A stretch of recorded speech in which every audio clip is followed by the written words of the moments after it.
Hello साथियों, नमस्कार। एक ही ऑनलाइन क्लास में आपका हार्दिक स्वागत है। मैं अजय सर आप लोगों के बीच साथियों टीजीटी पीजीटी आईटी यानी कला से संबंधित साथियों महत्वपूर्ण वीडियो पे प्रश्न लेके आया हूँ। ये जो वीडियो है साथियों, इसमें आपको 90 क्वेश्चन मिलेंगे। कितने क्वेश्चन मिलेंगे साथियों? 90 क्वेश्चन मिलेंगे। बहुत ही महत्वपूर्ण है 90 क्वेश्चन साथियों। यहाँ से प्रश्न आपको बनता है साथियों, तो यहाँ से प्रश्न पूछे जाते हैं एग्जाम में, चाहे टीजीटी हो, चाहे पीजीटी हो, चाहे केवीएस से संबंधित डाटा हो। तो बहुत ही महत्वपूर्ण ये वीडियो है साथियों। यहाँ से प्रश्न, तो यहाँ पे आपका जो प्रश्न होगा साथियों, ये जैसे होगा सौंदर्य शास्त्र ना, सौंदर्य शास्त्र और कला का वर्णन से संबंधित यहाँ पे है। प्राचीन ग्रंथों में कला का वर्णन और सौंदर्य शास्त्र, तो बहुत ही महत्वपूर्ण टॉपिक है साथियों। यहाँ पे प्रश्न बनते हैं, एग्जाम में देखने को मिलेंगे आपको। तो चलते हैं, देखते हैं। तो कम से कम यहाँ से 4 से 5 क्वेश्चन आपको मिल जाएंगे एग्जाम में। तो पहला प्रश्न है, कामसूत्र की उस टीका जिसमें षडांग का वर्णन है, टीकाकार कौन थे? क्या कह रहा है? कामसूत्र की वह कौन सा टीका है जिसमें षडांग का, किसका षडांग का वर्णन है, टीकाकार कौन थे? यशोधर पंडित, यशराज पंडित, पंडित दीनानाथ या पंडित जसराज? तो राइट आंसर यहाँ पे क्या बनेगा? आपका चारों ऑप्शन है, चारों देखकर प्रश्न पढ़कर अच्छे से आंसर देंगे। तो यहाँ पे जो राइट आंसर होगा तो आपका यशोधर पंडित। उम्मीद है कि आप लोग स्वस्थ हैं, मस्त हैं, अच्छी तरीके से अपनी तैयारी कर रहे हैं साथियों। अगले प्रश्न में बढ़ते हैं, भारतीय चित्रकला के षडांगों का सही क्रम पहचानिए। जो भारतीय चित्रकला, इसके षडांग का सही क्रम क्या होगा? रूप भेद, प्रमाण भाव लवण योजना, प्रमाण भाव लवण योजना रूप भेद, भाव लवण योजना प्रमाण रूप भेद, या लवण योजना प्रमाण भाव रूप भेद? तो क्या होगा सही क्रम साथियों? षडांग का जो सही क्रम है तो रूप भेदा प्रमाणानि भाव लवण योजना सदृशवाणी का भांग है। ठीक है ना। अगला है आपका, षडांग का पहला अंग है। षडांग का पहला अंग क्या होता है साथियों? तो षडांग का जो पहला अंग होता है क्या होता है? प्रमाण, सदृश, रूप भेद या भाव। तो क्या होता है? षडांग का जो पहला अंग होता है तो ये रूप भेद होता है। षडांग किससे संबंधित है? ये जो चित्रकला के छांग है, षडांग के किससे इसका संबंध है? चित्रकला से, सदृश से, रूप भेद से या भाव से? तो षडांग का किससे संबंध इनमें से देखिए। फटाफट आंसर, हर प्रश्न का आंसर कमेंट बॉक्स में कमेंट करते रहिए साथियों। तो लास्ट में स्कोर बताएंगे कि 90 से आपका कितना सही होता है। तो चित्रकला हो जाएगा। भारतीय षडांग 6 अंग के रचयिता कौन है पूछ रहा है। रामचंद्र शुक्ल है, यशोधर पंडित है, कालिदास है, या भरत मुनि है? तो भारतीय षडांग का जो 6 अंग के रचयिता कौन है यहाँ पे? यशोधर पंडित हो जाएंगे।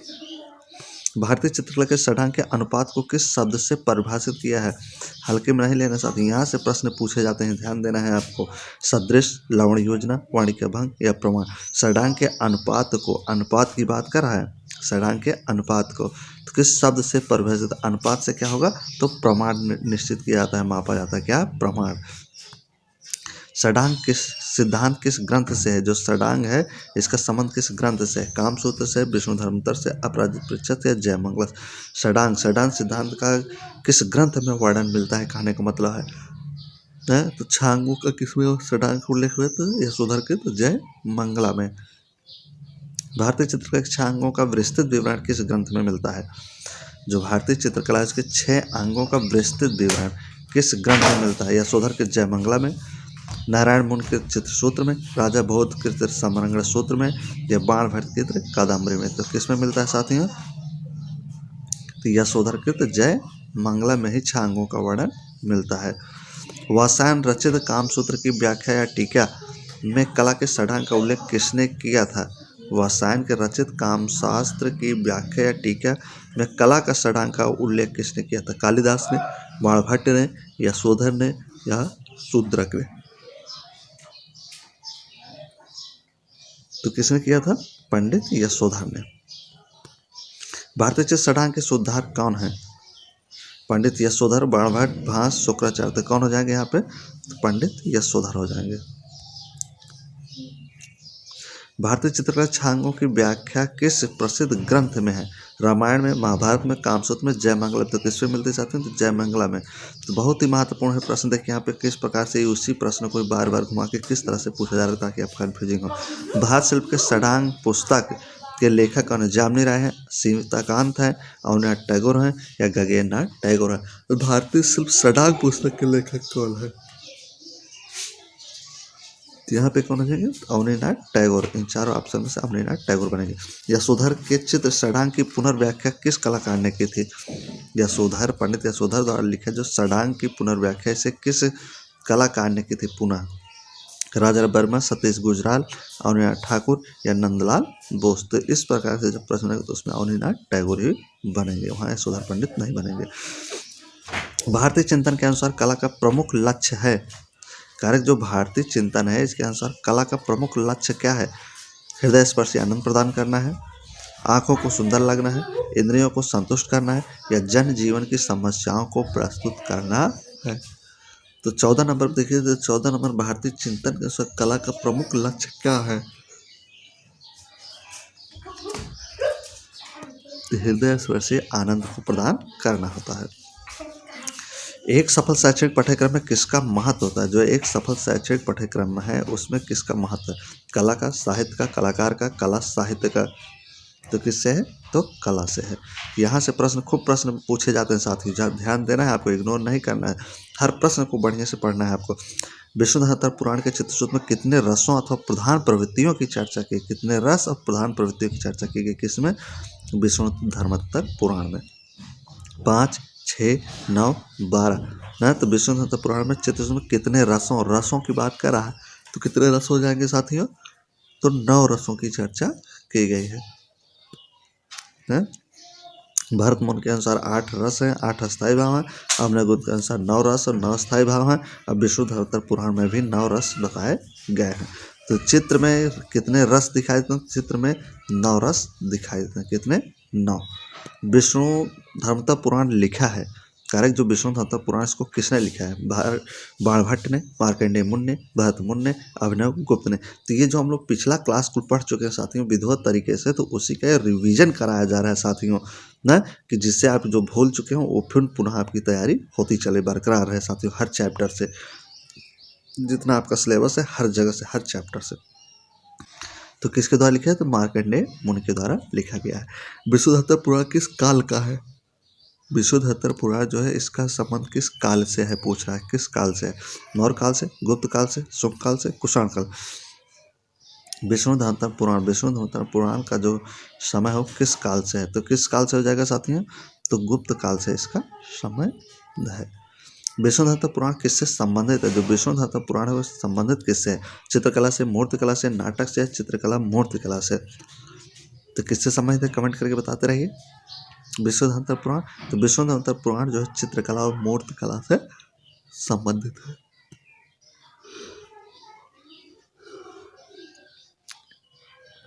चित्रसूत्र कितने भागों में विभक्त है? चित्रसूत्र जो है कितने भागों में? 10, 9, 8, 7। तो चित्रसूत्र कितने भागों में विभक्त है साथियों? तो चित्रसूत्र जो है 9 भागों में विभक्त है। विष्णुधर्मोत्तर पुराण के चित्र विभाजन के अंतर्गत नहीं आते हैं। विष्णुधर्मोत्तर पुराण के चित्र विभाजन के अंतर्गत नहीं आते। वैदिक, वाणिक, नागर या मिश्र। तो कौन सा नहीं आता है साथियों? दोबारा इसमें देखिए, तो यहाँ पे वाणिक जो होता है ये नहीं होता है। वाणिक, नागर, मिश्र होते हैं लेकिन वाणिक नहीं होता है। कलानम प्रवचित धर्मकार मोक्षधर किस पुस्तक से उद्धृत है? कलानम प्रवरम चित्रम धर्म का मोक्षम। तो किससे है? काव्यदर्श से, नाट्यशास्त्र, चित्रसूत्र से, शिवसूत्र से। तो इसका संबंध किससे साथियों? तो इसका जो सूत्र है वो संबंध जो है चित्र सूत्र से है। चित्र लक्षणा के रचयिता कौन है? चित्र लक्षणा श्यामल नंद है, गोपाल दास है, राजा भयजीत है या शंकराचार्य है। तो चित्र लक्षणा जो रचयिता है, इसके जो लेखक हैं, रचयिता है, तो राजा भयजीत जिसे नागजीत के नाम से भी जाना जाता है। पौराणिक रूप से चित्रकला की उत्पत्ति से संबंधित कथा का वर्णन कीजिए। पौराणिक रूप से चित्रकला की उत्पत्ति से संबंधित कथा का वर्णन मिलता है चित्रसूत्र में, चित्रलक्षणा में, कामसूत्र में या रामायण में। किस में मिलता है साथियों? 25 का देखिए, कमेंट करते रहिए हर प्रश्न का।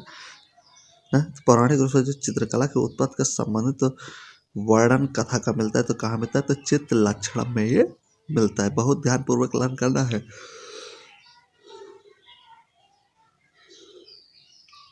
भारतीय सौंदर्य शास्त्र में रस प्रतीति में विघ्न की बात किसने कही है? सौंदर्य शास्त्र में रस प्रतीति में विघ्न की बात किसने कही थी? भट्टोलट, अभिनवगुप्त, श्रीशंकु, भट्टनायक ने। तो किसने कहा था? तो अभिनवगुप्त ने। सौंदर्य शास्त्र में रस प्रतीति की बात अभिनवगुप्त ने कहा था। भारतीय सौंदर्य शास्त्र के अनुसार रस कला की आत्मा है, यह किसने कहा था? रस जो है, रस एक कला की क्या है? आत्मा है। तो किसने कहा था? श्री शंकुक, भरत, अभिनवगुप्त, पंडित जसराज। तो रस जो है कला की आत्मा है, तो किसने कहा था इसे साथियों? किसे कौन कहेंगे? तो अभिनव गुप्त ने ही कहा था कि रस जो है कला की आत्मा है। रस भाव को शास्त्र का रूप दिया था। जो रस भाव को शास्त्र का रूप किसने दिया था? पंडित यशोधर ने, भरत ने, बाणभट्ट ने या केशव दास ने? तो रस भाव को शास्त्र का रूप किसने दिया?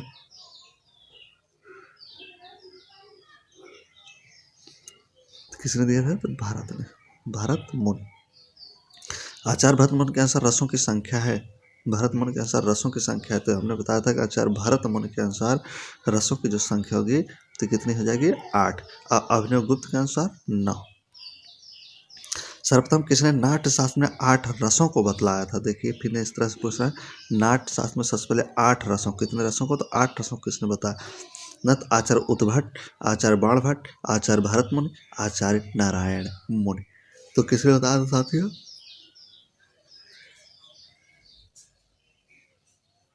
तो आचार्य भरत मुनि ने 8 रस बताया था। नाट्य शास्त्र के प्रणेता कौन है? कालिदास है, वात्स्यायन है, भरत मुनि है या अरस्तु? तो नाट्य शास्त्र के जो प्रणेता है आपके यहाँ पे भरत मुनि हो जाएंगे। नाट्य शास्त्र में भरत ने कितने भाव को विवेचित किया था? कितने भाव नाट्य शास्त्र में भरत मुनि के अनुसार, कितने अनुसार? भरत मुनि के अनुसार हैं 42 हैं, 36 हैं, 49 हैं, 45 है। तो साथियों आप लोग वीडियो पे लाइक नहीं करते हैं और जो नए व्यूवर्स हैं उनके पास चैनल को सब्सक्राइब नहीं करवाते हैं, ना ही वीडियो शेयर करते हैं आप लोग हैं। तो इतनी मेहनत से वीडियो बनाया जाता है तो कम से कम साथियों वीडियो को तो शेयर आप करिए ना, लाइक करिए, इससे तो पता चले कितने लोग वीडियो देख रहे हैं। तो हम लोग मोटिवेट होंगे और अपने पास नए वीडियो बनाएंगे, क्योंकि आपको 148 में फतेह कराने के लिए हर कोशिश संभव करना चाहते हैं ताकि आपका एक सीट आपका क्लियर हो सके। तो बहुत सारा मेहनत करना है। 32 को देखिए, 32 में क्या राइट आंसर बनेगा? तो यहाँ पे आपका 49 भाव की वर्णन किए थे, 49 भाव बताए थे नाट्यशास्त्र में भरत मुनि ने। रस उत्पत्ति को सबसे पहले किसने परिभाषित किया था? रस उत्पत्ति को सबसे पहले कौन परिभाषित करेंगे? अरस्तु, अभिनवगुप्त, ब्रैडले या भरत मुनि? तो कौन कराएंगे साथियों रस उत्पत्ति को सबसे पहले परिभाषित? तो आचार्य भरत मुनि। भरत मुनि के रस तत्व का आधारभूत विषय क्या था? भरत मुनि के रस तत्व का आधारभूत विषय क्या था? रस कोट, रस चेतना, रस चिंतन, नाट्य में रस की निष्पत्ति। तो क्या हो जाएगा यहाँ पे? नाट्य में रस की निष्पत्ति थी। शांत रस पहली बार किसने प्रस्तुत किया? जो शांत रस है ये रस में 9वां रस होता है। कौन सा रस होता है? 9वां रस। तो किसने इसको दिया था? भरत मुनि, वात्स्यायन, मार्कंडेय मुनि या अभिनव गुप्त? तो शांत रस जो था 9वां रस होता, तो इसे अभिनव गुप्त के द्वारा दिया गया था। संचारी भाव का संबंध किससे है? संचारी भाव का संबंध किससे? सौंदर्य से, रस से, शिल्पशास्त्र, अभिव्यक्ति। संचारी भाव,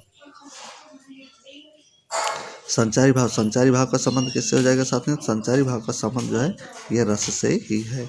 संचारी भाव कितने होते हैं? संचारी भाव 30, 33, 10 या 23? तो संचारी भाव की संख्या कितनी होती है बताइए, यहाँ पे कमेंट करिए। संचारी भाव कितने होते हैं? संचारी भाव जो होते हैं 33 होते हैं। सौंदर्य शास्त्र के अनुसार भाव होते हैं, सौंदर्य शास्त्र के अनुसार भाव क्या होते हैं? 5, 8, 9, 12। 9 रस तो 9 अस्थायी भाव, तो कितने हो जाएंगे यहाँ पे? 9 हो जाएंगे। रस कितने प्रकार के होते हैं? रस कितने प्रकार के होते हैं? 9, 6, 5, 8। तो रस कितने प्रकार के होते हैं साथियों? तो रस का जो वर्णन किया गया है 9 प्रकार के होते हैं। भरत मुनि के अनुसार जब पूछेगा तब 8 हो जाएंगे, लेकिन नहीं पूछ रहा है तब 9 ही हर जगह होगा। रस सिद्धांत का प्रतिपादन किसने किया? अभिनवगुप्त, आनंदवर्धन, सारंगदेव, श्री शंकुक। रस सिद्धांत, तो रस सिद्धांत देने वाले कलाकार कौन थे? कौन है इन चारों में से? तो अभिनवगुप्त थे जो रस सिद्धांत का प्रतिपादन दिए थे। रौद्र रस का रंग क्या होता है? रौद्र में क्रोध का रंग क्या होता है साथियों? नीला, काला, लाल, पीला ना। तो क्या हो जाएगा यहाँ पे? लाल। कहते हैं ना कि आदमी गुस्से से एकदम लाल हो रहा है, तो लाल से है। अद्भुत रस का कौन सा रंग होता है? अद्भुत रस का रंग कौन सा है? लाल, नीला, सफेद, पीला। तो अद्भुत के लिए यहाँ पे जो रंग प्रयोग होगा साथियों, अद्भुत के लिए तो पीला रंग होता है। क्या होता है? पीला। रस का प्रमुख स्रोत है, रस का प्रमुख स्रोत क्या है? नाट्य है, विचार है, सौंदर्य है या आनंद है? तो क्या हो जाएगा, रस। रस हमको कहाँ से मिलता है, तो नाट्य, किसी नाट्य को देखने से जो आनंद मिलते हैं उसी को रस कहते हैं। रस का अर्थ है, रस का अर्थ है अच्छी कला के प्रदर्शित भाव, कला के का विषय या दर्शक के मन में उत्पन्न आनंद की अनुभूति। तो क्या हो जाएगा, तो ये आपका जो घा होगा ये बिल्कुल सही हो जाएगा आपका।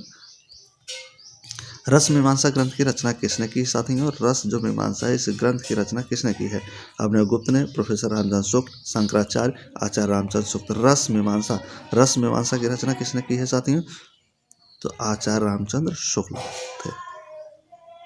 अभिज्ञान शकुंतलम के रचयिता कौन है, कालिदास हैं, बाणभट्ट हैं, दांडी हैं या भावभूत हैं। तो वीडियो अगर आपको बहुत जल्दी मैं पढ़ा रहा हूँ तो इसके लिए भी आप कमेंट बॉक्स में कर सकते हैं, सर जल्दी पढ़ाते हैं, थोड़ा स्लो पढ़ाइए क्या कैसे। तो मैं कम समय में आपको ज़्यादा कुछ देने का प्रयास करता हूँ हर समय साथियों, ताकि आपका समय बचता रहे। तो इसी का अभाव में बहुत फास्ट पढ़ाता हूँ। तो जैसे हो आप कमेंट करके बताइए अभिज्ञान शकुंतलम के रचयिता कौन है, तो कौन हो जाएंगे यहाँ पे, कालिदास। मेघदूत किसकी रचना है, कालिदास की, बाणभट्ट की, वाल्मीकि या कपिल मुनि की। मेघदूत किसकी रचना है यहाँ पे देखिए, तो ये भी कालिदास की ही रचना है। कामसूत्र के रचयिता हैं, कामसूत्र के रचयिता कौन है, वात्स्यायन है, चरक है, रामदेव है, पाणिनि। इन चारों में आपको बताना है कि कामसूत्र के रचयिता कौन है। कामसूत्र जो ग्रंथ है उसके रचनाकार कौन है, तो वात्स्यायन थे। वात्स्यायन के कामसूत्र में कितनी कलाओं का उल्लेख हुआ, जो वात्स्यायन का कामसूत्र है इसमें कितनी कलाओं का उल्लेख है, 64, 60, 72, 70। तो कितनी कलाओं का वर्णन किया गया साथ में, तो 64 कलाओं का वर्णन वात्स्यायन के कामसूत्र में किया गया है। अग्निपुराण में कलाकार को क्या कहा जाता है, जो अग्निपुराण इसमें एक कलाकार को क्या कहा गया है, विश्वकर्मा, देवता, महर्षि, इनमें से कोई नहीं। तो क्या कहा गया है साथियों अग्निपुराण में कलाकार को, तो कलाकार को अग्निपुराण में विश्वकर्मा कहा जाता है। क्या कहा जाता है, विश्वकर्मा। वास्तु विधा और सृजन के देवता कौन है, वास्तु विधा और सृजन में निर्माण के देवता कौन है, विष्णु है, विश्वकर्मा है, इंद्र है या गणेश है ना। तो वास्तु विधा और सृजन के देवता किसे माना जाता है, चारों में से, तो विश्वकर्मा भगवान को ही नव सृजित नव निर्माण का देवता माना जाता है। पौराणिक रूप से प्रथम चित्रकार माने जाते हैं, ब्रह्मा को, विष्णु को, शिव को या गणेश को है। तो यहाँ से खूब प्रश्न बने हैं साथियों, ये सब प्रश्न विगत परीक्षा में पूछे जा चुके हैं साथियों, प्रीवियस ईयर से संबंधित ये सब प्रश्न हैं, ध्यान देना है। वहाँ पर ये सब प्रश्न पूछे गए तो बहुत ही इंपॉर्टेंट ये सब बनते हैं यहाँ से। निमातनामा पांडुलिपि किस विषय से संबंधित है, प्रेम दृश्य से, युद्ध दृश्य से, दरबारी दृश्य से, पाक कला संबंध से। निमातनामा का संबंध किससे हो जाएगा, पाक कला संबंधी वस्तुओं से। आप द स्टैंडर्ड ऑफ टेस्ट ग्रंथ के लेखक हैं, Gottlieb, Baumgarten, Immanuel Kant, John Dewey, David Hume. तो कौन हो जाएंगे 54 में, यहाँ देखिए, तो आप द स्टैंडर्ड ऑफ टेस्ट की जो ये ग्रंथ है, क्या है ग्रंथ है, इसके लेखक पूछ रहा है, तो डेविड ह्यूम हो जाएंगे, डेविड ह्यूम। अगला है प्रिंसिपल ऑफ आर्ट पुस्तक है, किसने लिखी है, Plato, Husain, Kant, professor Collingwood. Principle of art किसकी रचना है साथियों, प्रिंसिपल ऑफ आर्ट पुस्तक किसकी है, तो प्रोफेसर कलिंगवुड की थी। प्री हिस्टोरिक इंडिया नामक पुस्तक के रचनाकार कौन है, प्री हिस्टोरिक इंडिया जो पुस्तक है इसके रचनाकार कौन है, डब्ल्यू एंडरसन है, प्रोफेसर जूनियर है, स्टुअर्ट पिगार्ट है, D.H.. Garden. Pre historic India तो किसकी रचना है साथियों, किसकी हो जाएगी, तो ये स्टुअर्ट पिगार्ट की रचना थी। द मीनिंग ऑफ आर्ट, ये बुक से संबंधित है, इनको याद रखना है। द मीनिंग ऑफ आर्ट पुस्तक किसने लिखी थी, Roger Fry, B Smith, Stella Cambridge, sir Herbert Read. The meaning of art पुस्तक किसने लिखा है, तो सर हर्बर्ट रेड के द्वारा लिखा गया था। The Hindu view of art पुस्तक, the Hindu view of art पुस्तक, ये भी पुस्तक किसके द्वारा लिखा गया है, हैबल के, फारसी ब्राउन के, डॉक्टर मुल्कराज आनंद के, आचार्य रामचंद्र शुक्ल के। तो 58 में जो राइट आंसर होगा ये डॉक्टर मुल्कराज आनंद की रचना थी। द फ्लेंड मोज़ेक, ये भी पुस्तक है, द फ्लेंड मोज़ेक न समकालीन चित्र के लेखक कौन है, वात्स्यायन है, नेवली तुली है, कृष्ण कुमार है, गतिसोन है। द फ्लेंड मोज़ेक किसकी भारतीय समकालीन चित्र पर लिखी एक पुस्तक है, तो नेवली तुली की। आधुनिक कला समीक्षावाद नामक पुस्तक, ये भी पुस्तक है, आधुनिक कला समीक्षावाद नामक पुस्तक के लेखक कौन है, प्रोफेसर रामचंद्र शुक्ल, विश्वनाथ खन्ना, अशोक वाजपेयी, राहुल सतकृत्यायन। समीक्षावाद तो समीक्षावादी कलाकार कौन थे? प्रोफेसर रामचंद्र शुक्ल थे, तो यहीं के द्वारा था। ये भी पुस्तक है। भारतीय कला नामक पुस्तक के लेखक कौन है? देखिए सभी पुस्तक है साथियों, इंपॉर्टेंट पुस्तक है, आपके प्रश्न में पूछे गए हैं साथियों, ये सब विगत परीक्षाओं में भी आए हैं। डॉक्टर जगदीश गुप्त का, प्रोफेसर रामचंद्र शुक्ल का, वासुदेव शरण अग्रवाल या असित कुमार हल्दर का। भारतीय कला नामक पुस्तक, भारतीय कला नामक पुस्तक किसका है? देखिए 61 का है, तो राइट आंसर यहाँ पे किसका हो जाएगा? तो वासुदेव शरण अग्रवाल का है। गीत गोविंद के लेखक कौन है? गीत गोविंद वाल्मीकि, जयदेव, तुलसीदास, भानुभक्त। तो गीत गोविंद के लेखक कौन है यहाँ पे? जयदेव द्वारा लिखा गीत गोविंद। रसमाला किसने लिखा? रसमाला किसने लिखा है? सोमेश्वर, आनंद कुमार स्वामी, वात्स्यायन या सर्वेश्वर। तो रसमाला किसके द्वारा लिखा गया है? यहाँ पे देखिए, कमेंट करिए। तो सोमेश्वर के द्वारा। शिल्प रत्न के लेखक हैं भरत मुनि है, सुधर पंडित है, श्री कुमार है, इनमें से कोई नहीं। शिल्प रत्न के लेखक कौन है? तो वेरी वेरी मोस्ट टॉपिक है साथ ही यहाँ पे, तो श्री कुमार है। विगत परीक्षाओं को आप उठा के देखें तो यहाँ प्रश्न पूछे गए हैं, सब प्रश्न। जर्मन दार्शनिक इमानुएल कांट का संबंध रचना है क्रिटिक ऑफ प्योर रीजन से, द बुक ऑफ जॉब से, द एनालिसिस ऑफ ब्यूटी से। तो क्या हो जाएगा यहाँ पे? 65 का 65 में देखिए एक है कोई नहीं, तो यहाँ पे जो राइट आंसर होगा क्रिटिक ऑफ प्योर रीजन हो जाएगा, फर्स्ट वाला। बद्रीनाथ आर्य को निम्न में से कौन सा कला का सर्वोच्च पुरस्कार प्राप्त हुआ? कलाश्री है, भारत रत्न है, ज्ञानपीठ है या कला रत्न है? तो बद्रीनाथ आर्य को कला का कौन सा पुरस्कार मिला है यहाँ पे साथियों? तो कला रत्न मिला था। वर्ष 1936 में the origin of the work of art सौंदर्य शास्त्र पर आधारित पुस्तक किसने लिखी है? John Dewey, Martin Heidegger, Kant, अरस्तु। The origin of the work of art सौंदर्य शास्त्र पर लिखी हुई पुस्तक है, तो किसने लिखा है साथियों? तो मार्टिन हाइडेगर के द्वारा लिखा गया था। प्राचीन यूनानी दार्शनिक में प्लेटो की किस रचना में सर्वप्रथम सौंदर्य की अवधारणा पर चर्चा मिलती है? प्राचीन यूनानी दार्शनिक प्लेटो की किस रचना में सर्वप्रथम सौंदर्य की अवधारणा की चर्चा मिलती है? एस्थेटिक थ्योरी में, आ कंपेनियन टू एस्थेटिक्स में, हिप्पियाज मेजर में या सिम्पोजियम में? तो किस में मिलती है साथियों? तो हिप्पियाज मेजर में मिलती है। जॉन डेवी कौन थे? अमेरिकन वैज्ञानिक थे, अमेरिकन दार्शनिक थे, सुधारक थे या चित्रकार थे? तो जॉन डेवी का संबंध किससे है? तो जॉन डेवी का जो संबंध है ये अमेरिकी दार्शनिक थे। एस्थेटिक शब्द का प्रयोग सर्वप्रथम किसने किया है? एस्थेटिक शब्द का प्रयोग प्लेटो, बामगार्टन, हीगेल, टॉलस्टॉय। ना तो किसने किया साथियों? तो बामगार्टन ने। एस्थेटिक शब्द का प्रयोग सबसे पहले बामगार्टन किया। इनमें से जर्मन दार्शनिक कौन है? जर्मनी के दार्शनिक कौन? अल्बर्ट ड्यूरर, दांते, बामगार्टन, क्रोचे। तो कौन है साथियों?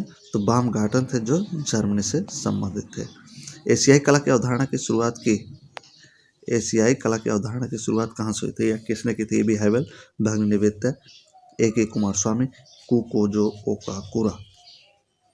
तो एशियाई कला की अवधारणा की शुरुआत कहाँ से हुई थी साथियों? किसके के द्वारा? तो कुकोजो ओकाकुरा के द्वारा। सौंदर्य क्या है? कलाकृति है, अभिव्यक्ति है, जीवन का आनंद है या रस निष्पत्ति है? तो सौंदर्य क्या है? साथियों? तो सौंदर्य आपका देखा जाए तो ये रस की निष्पत्ति होती है। पाश्चात्य सौंदर्य शास्त्र में सहजनभूत का सिद्धांत प्रतिपादित किसने किया? पाश्चात्य सौंदर्य शास्त्र में सहजनभूत का सिद्धांत किसने दिया था? हीगेल ने, क्रोचे ने, बामगार्टन ने, टॉमस एक्विनास ने। सहजनभूत का सिद्धांत किसके द्वारा दिया गया? तो क्रोचे के द्वारा दिया गया था। कला सहजनभूत है किस महान दार्शनिक ने इस तथ्य को स्पष्ट किया? कला जो है सहजनभूत है, तो इसे कौन महान दार्शनिक ने स्पष्ट किया? हीगेल, कांट, प्लेटो। नहीं, तो कला सहजनभूत है किसका है? तो ये क्रोचे है, तो क्रोचे द्वारा यह स्पष्ट किया गया था। पाश्चात्य सौंदर्य शास्त्र में अनुकृत सिद्धांत के प्रणेता कौन है? अनुकृत सिद्धांत प्रणेता कांट है, हीगेल है, प्लेटो है, अरस्तु है। अनुकृत सिद्धांत प्रणेता प्लेटो हो जाएंगे। अरस्तु के अनुसार कला क्या है? अरस्तु के अनुसार कला क्या है? अनुकृत है, प्रमाण है, अभिव्यक्त है, प्रकृति है। अरस्तु के अनुसार कला क्या है? तो अरस्तु के अनुसार अनुकृत है कला। अरस्तु ने कला को क्या कहा था? अरस्तु ने कला को क्या कहा था? प्रकृति की नकल, सत्य की अनुकृत, अंतःज्ञान, भाव की अभिव्यक्त। अरस्तु ने कला को क्या कहा था साथियों? तो प्रकृति की नकल कहा था। भारतीय सौंदर्य शास्त्र के प्रथम दार्शनिक कौन है? भट्टलुलट, अभिनवगुप्त, भरतमुनि या आनंद वर्धन। तो कौन हो जाएंगे यहाँ पे? यहाँ पे भरतमुनि हो जाएंगे। निम्नलिखित में से कौन सौंदर्य शास्त्री भारतीय नहीं है? इनमें से कौन सौंदर्य शास्त्री जो भारत का नहीं है? संतायन है, अभिनवगुप्त है, भारत है या भट्टनायक है। तो कौन सा है जो सौंदर्य शास्त्री जो भारत का नहीं? तो संतायन है। संतायन जो है ये भारत के नहीं है। लवण योजना का क्या अर्थ होता है? लवण योजना का अर्थ क्या है? रूप राशि है, बाह्य सौंदर्य का व्यंजक है, सुंदरता है, सौंदर्य प्रकाशन है। तो लवण योजना का क्या अर्थ होता है साथियों? तो बाह्य सौंदर्य का व्यंजक होता है। मनुष्य अपने भाव को कला के द्वारा प्रकट करता है, यह किसका कथन है? मनुष्य अपने भाव को कला के द्वारा प्रकट करता है। रविन्द्रनाथ टैगोर का, प्लेटो का, रस्किन का, क्रोचे का। तो किसका कथन है साथियों? तो मनुष्य अपने भाव को कला के द्वारा प्रकट करता है, यह कथन रस्किन का था। कला एक अभिव्यक्त है, यह कथन किसका है? कला एक अभिव्यक्त है, कथन किसका? प्लेटो का, क्रोचे का, रस्किन का, टॉलस्टॉय का। तो कला एक अभिव्यक्त है, तो किसका कथन है ये चारों में से? तो रस्किन का कथन था ये। उद्धत का सिद्धांत पाश्चात्य सौंदर्य शास्त्र में किसने प्रतिपादित किया है? उद्धत का सिद्धांत किस सौंदर्य शास्त्री द्वारा दिया गया है? अरस्तु ने, लोजाइनस ने, हीगल के द्वारा या क्रोचे के द्वारा। तो उम्मीद है कि आप लोगों को प्रश्न बहुत ही मज़ेदार लग रहे होंगे, साथ में अच्छे तरीके से आप लोग को लर्न कर रहे होंगे। तो यहाँ पे क्या होगा? लोजाइनस। उद्धत का सिद्धांत लोजाइनस द्वारा दिया गया था। हीगल ने किस कला को सर्वश्रेष्ठ माना है? हीगल के अनुसार सबसे अच्छा कला कौन है जिसे वो सर्वश्रेष्ठ माने थे? काव्य कला को, संगीत कला को, स्थापत्य कला को या मूर्ति कला को? तो हीगल के अनुसार जो कला सर्वश्रेष्ठ है वो काव्य कला को सर्वश्रेष्ठ माने थे। हीगल ने ललित कलाओं को कितने वर्गों में रखा है? हीगल ने ललित कलाओं को कितने वर्गों में रखा है? 8, 3, 5, 9। हीगल ने ललित कलाओं को कितने वर्गों में बांटा है? तो 5 वर्गों में। ललित कलाओं के दायरे में कौन सी कलाएं आती हैं? ललित कलाओं के दायरे में कौन सी कलाएं आती हैं? चित्रकला, स्थापत्य कला, संगीत कला या इनमें से सभी? तो ललित कला के अंतर्गत देखा जाए तो चित्रकला, संगीत कला, स्थापत्य कला ये सभी हो जाएंगे। घ ललित कलाएं कितनी होती हैं? तो जो ललित कलाएं कितनी? 6 है, 8 है, 5 है, 64 है। ललित कलाएं कितनी चाहते हैं? तो ललित कला जो है आपका कितना जगह यहाँ पे कमेंट करिए। तो 5 हो जाएंगे। ललित कलाओं में कौन सा तत्व समान रूप से प्रयुक्त होता है? ललित कलाओं में कौन सा तत्व जो समान रूप से प्रयुक्त होता है? तान है, पोत है, त्रियामी है या लय है? क्या हो जाएगा यहाँ पे जो राइट आंसर बनेगा, ललित कला में जो समान रूप से जो तत्व होता है वो लय होता है जो प्रयोग किया जाता है। निम्न में से कौन कवि और कलाकार दोनों थे? तो ये अंतिम और आजकल आखिरी क्वेश्चन होगा। कवि और कलाकार दोनों थे। रामधारी सिंह दिनकर, निराला, प्रेमचंद, महादेवी वर्मा।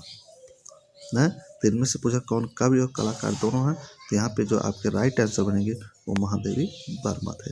ये महादेवी वर्मा जी हैं, महादेवी वर्मा जी ये कवि और कलाकार दोनों थे साथी। ठीक है ना? तो कमेंट बॉक्स में आप बताएंगे महादेवी की वर्मा की कौन सी एक रचना जिसमें चित्रकला दर्शाई थी महादेवी वर्मा, उसको आप बताएंगे। ठीक है ना? तो वीडियो अच्छा लगा तो वीडियो को आप लाइक करेंगे, दोस्तों के पास शेयर करें। साथियों जो नए व्यूअर्स हैं जो चैनल को अभी नहीं सब्सक्राइब तो चैनल को जरूर सब्सक्राइब करें। साथियों मिलते हैं नेक्स्ट एपिसोड में एक्सपर्ट में, तब तक के लिए बहुत बहुत धन्यवाद साथियों। वीडियो देखने के लिए आप अच्छे रहिए, स्वस्थ रहिए, अपनी तैयारी को अच्छी ढंग से करिए, निश्चित ही आपको सफलता मिलेगी और सफलता हम लोग दिलाने का हर कोशिश संभव प्रयास करेंगे। कहीं से आपका कोई दिक्कत ना हो, हर टॉपिक आपको दोबारा तिबारा जितनी बार कहेंगे उतनी बार आपको रिवीजन कराया जाएगा, पढ़ाया जाएगा। तो इसी के साथ साथ प्रैक्टिस पेपर भी आपको दिया जाएगा। तो बहुत बहुत धन्यवाद साथ।